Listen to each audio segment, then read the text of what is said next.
Entramos en el territorio exclusivo de don Fernando Jiménez del Oso, director de la revista Enigmas. La pasada semana hablábamos del Cerro Uritorco, y la verdad es que han sido muchos los comentarios que nos han llegado a raíz de aquel programa. Pues parece que hemos descubierto de nuevo el Cerro Uritorco, pero caramba, estaba ahí, como nos decía Fernando, desde hace ya miles de años. Esas luces misteriosas, esos supuestos milagros, esa supuesta base ovni dentro del propio cerro, en la Sierra Norte de Argentina, en Córdoba. Allí está el misterio todavía.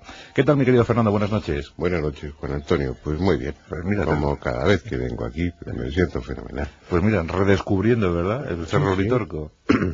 Que gustó tanto a nuestros oyentes. Bueno, pues me alegro. Pero claro, yo creo que lo que más cautivó fue lo de los indios comechingones, ¿no? Sí, yo la primera vez que oí el nombre me pareció que me estaban tomando el pelo. Los comechingones. No, realmente no, ese era su nombre. No creo que quede ninguno, porque en Argentina, como en Chile, limpiaron, sí. Pues la verdad es que personal autóctono, yo creo, muy poco aborigen, no debió quedar. Casi nadie de los que quedaron pues se fundieron con la población europea. Pero es la historia del bastón de mando. Sí, yo lo que sí quisiera comentarte antes es que, bueno, muchas personas todavía siguen con la idea de que el fenómeno ovni es un fenómeno físico o exclusivamente físico.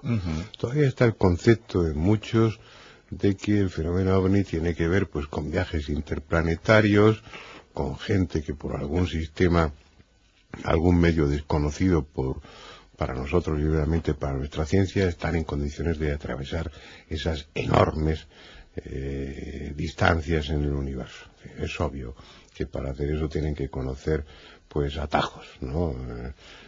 Por muy rápido que vayan, pues esos viajes son impensables. Pero aparte de ese aspecto físico, que es evidente, no hay ninguna duda a nivel de la cantidad y calidad de los testimonios, y bueno, y basta hablar con los pilotos, basta hablar con los radaristas, basta hablar con el personal técnico, y bueno, son objetos físicos, aunque a veces se comporten de una forma extraña y se desmaterialicen, por decirlo así. Pero es que en el fenómeno ovni hay muchas connotaciones de tipo psicológico y de tipo espiritual. No me refiero ya a que sean, bueno, pues alucinaciones, o a que o ese tema, ese recurso manido y carente de toda base de la histeria colectiva, ¿no? Mire usted, eso ni alucinar es tan fácil, ni la histeria colectiva lleva a ver cosas que no hay. Puede llevar a deformar la realidad, pero no a inventarse una realidad nueva.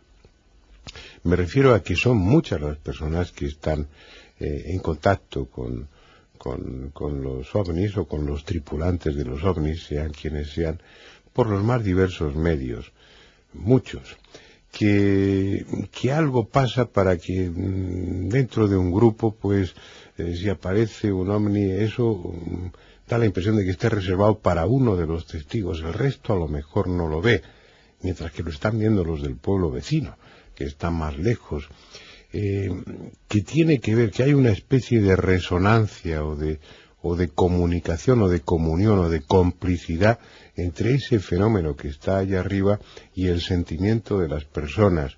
A mí el fenómeno como psiquiatra, pues la verdad es que me ha interesado, me sigue interesando, pero me ha interesado muchos años, sobre todo ese aspecto psíquico espiritual. Digo todo esto porque Uritorco no es una excepción a ese nivel. Hay un fenómeno que es real, aparte de las luces y de los supuestos seres de ER. Ya comentábamos la otra noche que la cantidad de avistamientos cercanos que ha habido de objetos volantes no identificados convencionales, es decir, de esferas enormes o de platos voladores, pues la densidad de avistamientos también ha sido y sigue siendo muy grande.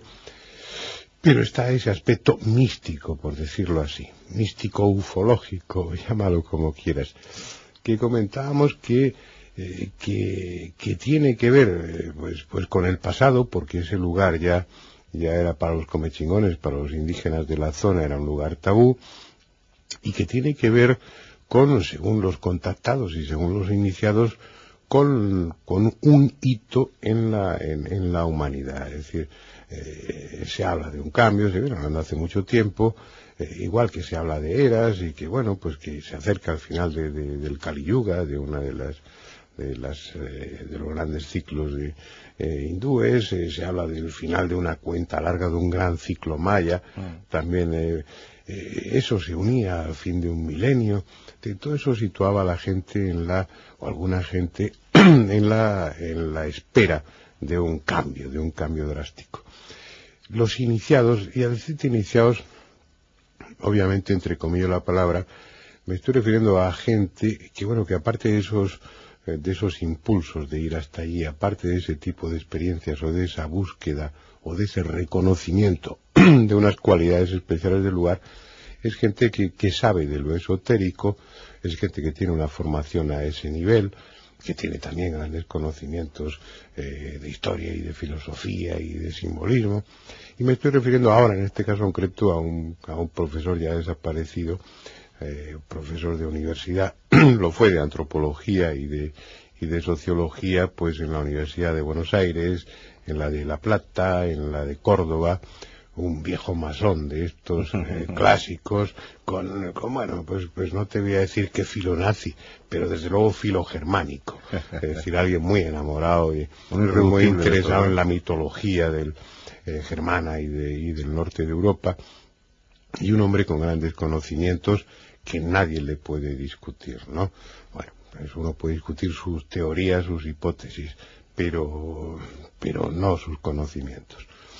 Entonces, este fue el hombre que nos puso en contacto con el bastón de mando, porque de los pocos restos de ese pasado en torno a Uritorco había uno especialmente importante, que era el Shimiwinki, un bastón de mando llamado así, que, ahí Terrera mezclaba muchas cosas, que había tradiciones en el Himalaya, tradiciones en diferentes lugares iniciáticos del mundo donde se hacía referencia, donde se hablaba del bastón de mando que había en el continente americano. Un bastón de mando, un cetro, que su destino sería ser empuñado por aquel que iba a cambiar el destino de la humanidad. Entonces, también está ahí, para Terrera no había ninguna duda, para mí simplemente es un rumor más. Se dice que también Hitler mandó una expedición a esa zona para localizar el bastón de mando y hacerse con él. El que de verdad lo consiguió fue un tal Orfelio Ulises, que este también era un masón, y era un hombre muy inquieto, pasó muchos años en el Himalaya, y encontró, él supo exactamente dónde tenía que cavar en el Cerro Uritorco para encontrar ese bastón de mando legendario, del que había referencias pues que recogieron los cronistas a través de los indios, aunque obviamente no el lugar donde estaba. Encontró ese bastón de mando, ese Shimiwinki, y eso fue en el año 34, y luego después de tenerlo se lo pasó a Terrera. Y pues estuvimos obviamente en casa de Guillermo Alfredo Terrera, de este hombre desaparecido hace unos pocos años, viendo el bastón de mando de los comechingones que supuestamente empuñará ese nuevo líder del mundo, ese propiciador o cabecilla del cambio que va a experimentar la humanidad. Y es una pieza asombrosa, es una pieza de basalto, mide 1,10 m de longitud, pero en su parte más gruesa el diámetro es de 4 centímetros. Es decir, es algo tan estilizado, de una piedra de origen volcánico muy densa,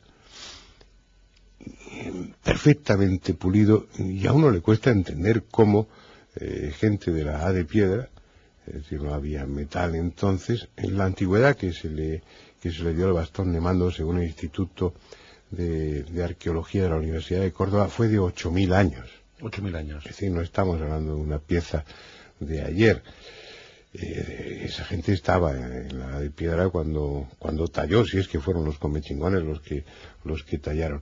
Uno no acaba de entender cómo se puede conseguir una pieza, imagínate, 1,10 m y en su parte más ancha, más gruesa, 4 centímetros de diámetro. La pieza es de una belleza y de una exquisitez. Pues la estuvimos filmando, la tuvimos en las manos. No nos pasó nada de lo que dijo Terrera. Por allí había una romería aunque sea con cuentagotas a lo largo de los años, de gente que iba a ver el bastón de mando, unos porque habían tenido conocimiento de él y otros también llevados por un contacto.